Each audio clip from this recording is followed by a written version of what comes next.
The preliminary report on the deadly Air India AI-171 crash on June 12 has been made public. While it sharpens the focus of the investigation to the fuel control switches of the Boeing 787 jet, there are many other important details in the report. We take a look. Now, of course, the report gives general aircraft information that we knew already: the make of the aircraft, the operator. It also confirms that 12 of the crew members were killed, 229 passengers were killed, and 19 others on the ground were killed in this air crash. One passenger, of course, escaped miraculously, and 67 people were injured on the ground, of which one was severely injured. There's a foreword in this report which is important to note. It says, this document has been prepared on the preliminary facts and evidence collected during the investigation. The information is preliminary and subject to change. In accordance with Annex 13 to the Convention on International Civil Aviation Organization and Rule 3 of the Aircraft Investigation of Accidents and Incidents Rules 2017, the sole objective of the investigation of an accident or an incident shall be the prevention of accidents and incidents and not to apportion blame or liability. The investigation conducted in accordance with the provisions of the above said rules shall be separate from any judicial or administrative proceedings to apportion blame or liability. Consequently, the use of this report for any purpose other than for the prevention of future accidents or incidents could lead to erroneous interpretations. The foreword clearly establishes that before we jump to any conclusions and theories, this report is just a preliminary investigation based on very early facts and subject to change. It should not be used for public judgment without the complete and entire picture. So, what happened on June 12 according to the official account? Air India's Boeing 787 aircraft bearing the registration VT-A and B arrived at the Ahmedabad airport operating as flight AI-423 from Delhi. The aircraft touched down at 11:17 am and was parked at Bay 34. The crew of the previous flight AI-423 had made a defect report entry with the status message STAB POS XDCR in the technical log. We have explained this status message in a previous video, the link for which I will share in the description. However, troubleshooting was carried out and the aircraft was released for flight at 12:10 pm. The aircraft was scheduled to operate as flight AI-171 from Ahmedabad to London Gatwick with an estimated time of departure of 1:10 pm. It had 2 pilots and 10 crew members. Both pilots were based in Mumbai and had arrived at Ahmedabad the previous day. They had adequate rest the previous day before operating the flight. The crew of flight AI-171 arrived at the airport and underwent a pre-flight breath analyzer test at 11:55 am. They were found fit to operate the flight. The crew could be seen arriving at the boarding gate in a CCTV recording at about 12:35 pm. There were 230 passengers on board, out of which 15 passengers were in business class and 215 passengers were in economy, including 2 infants. The fuel on board was 54,200 kgs, and as per the recorded data, the takeoff weight of the aircraft was 2,13,401 kgs. That sounds a lot, right? The maximum allowed weight for the flight was 2,18,183 kgs, and the takeoff weight was well within allowable limits for the given conditions. There were no dangerous goods on the aircraft. The aircraft was observed departing from Bay 34 at 1:18 pm. The taxi clearance was received at 1:25 pm and the aircraft taxied from the bay at 1:26 pm. The aircraft taxied to runway 23 and lined up for takeoff. The takeoff clearance was issued at 1:37 pm and the aircraft started rolling seconds later. As per the data, the aircraft crossed the takeoff decision speed, which is V1, and achieved 153 knots at 1:38 pm. The VR, which is the speed at which the rotation of the aircraft should be initiated to takeoff altitude of 155 knots, was achieved at 1:38 pm, and soon after, the aircraft's air and ground sensors transitioned to air mode, consistent with a liftoff.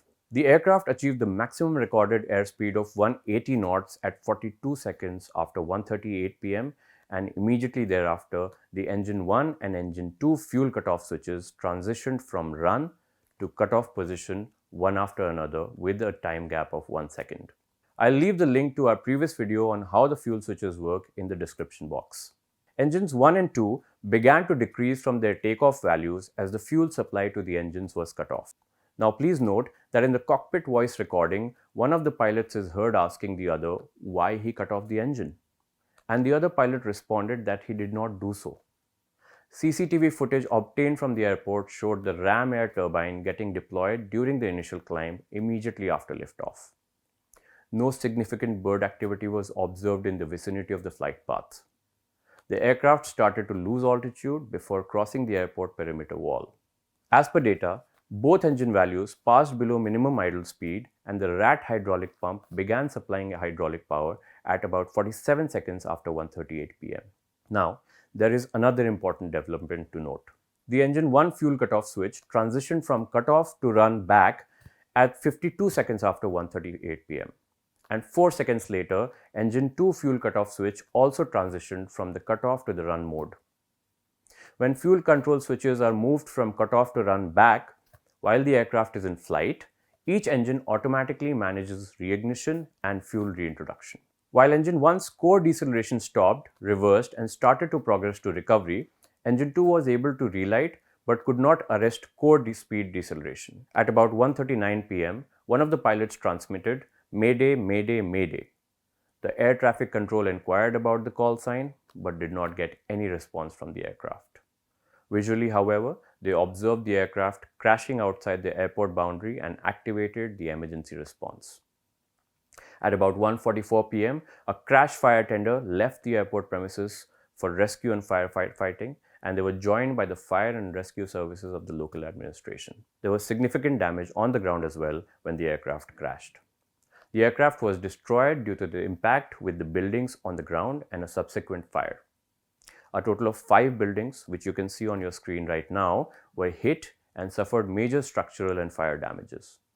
The aircraft also hit the BJ Medical College hostel, and the wreckage was found in an area of approximately 1,000 feet by 400 feet. You can also see the layout of the crash site on your screens. It has been taken from the official report.